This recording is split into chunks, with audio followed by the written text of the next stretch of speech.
राजा मुचुकुंद इक्ष्वाकु वंश के राजा थे जिनकी वीरता की चर्चा स्वर्ग में भी होती रहती थी। विष्णु पुराण में श्री कृष्ण लीला में इनकी कथा का उल्लेख मिलता है।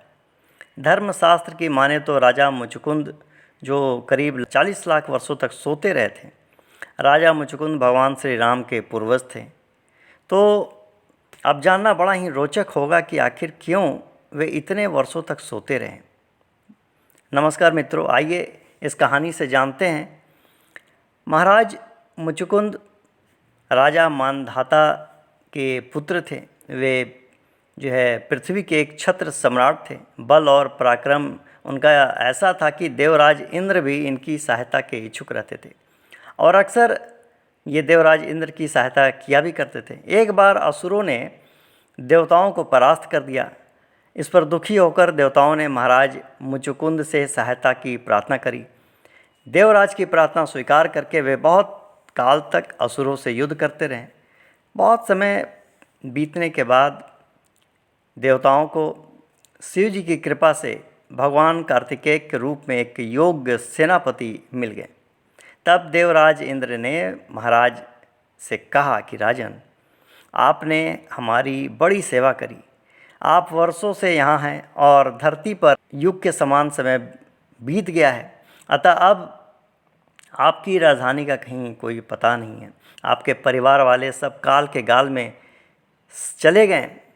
हम आप पर प्रसन्न हैं। मोक्ष को छोड़कर आप कुछ भी वर मांग लें, क्योंकि मोक्ष देना हमारी शक्ति से बाहर है। महाराज को कहते हैं कि मानवीय बुद्धि ने दबा लिया और उन्होंने कहा कि देवराज, मैं यह वरदान मांगता हूँ कि मैं जी भर सो लूँ, कोई विघ्न न डाले, और जो भी मेरी निंद्रा भंग करे वह तुरंत ही भस्म हो जाए। देवराज ने कहा कि ऐसा ही होगा। आप पृथ्वी पर जाकर शयन कीजिए, जो आपको जगाएगा वह तुरंत भस्म हो जाएगा।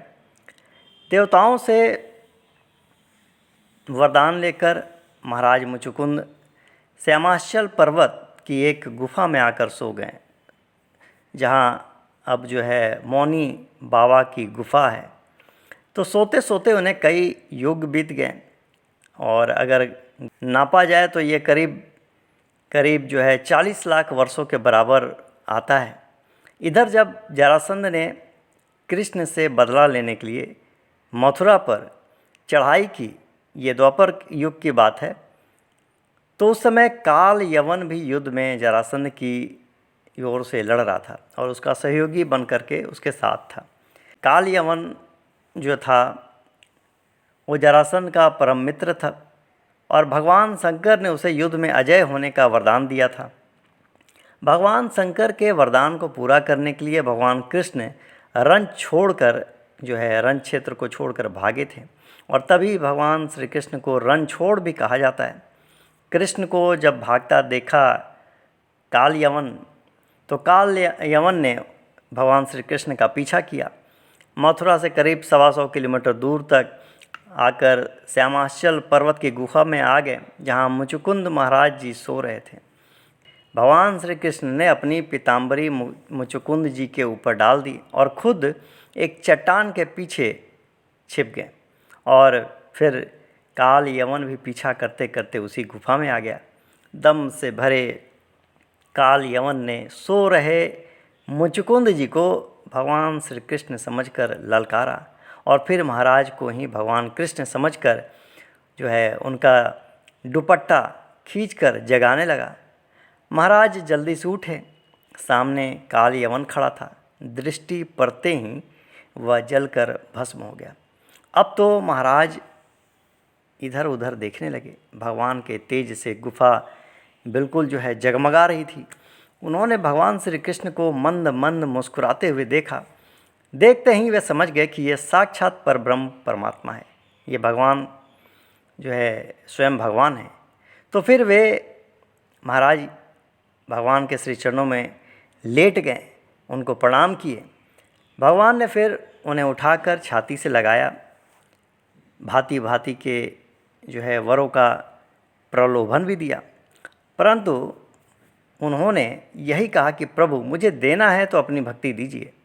भगवान ने कहा कि अब अगले जन्म में तुम सब जीवों में समान दृष्टि वाले ब्राह्मण हो जाओगे, तब तुम मेरी जी खोल कर उपासना करना और फिर मुक्ति तुम्हें मिलेगी। फिर ये वरदान देने के बाद भगवान अंतर्ध्यान हो गए और इस तरह भगवान श्री कृष्ण ने महाराज मुचुकुंद जी का जो है उद्धार किया। इसी के साथ बहुत बहुत आप सबों का धन्यवाद। एक नई कहानी के साथ फिर उपस्थित हो रहूँगा। तब तक बहुत बहुत धन्यवाद।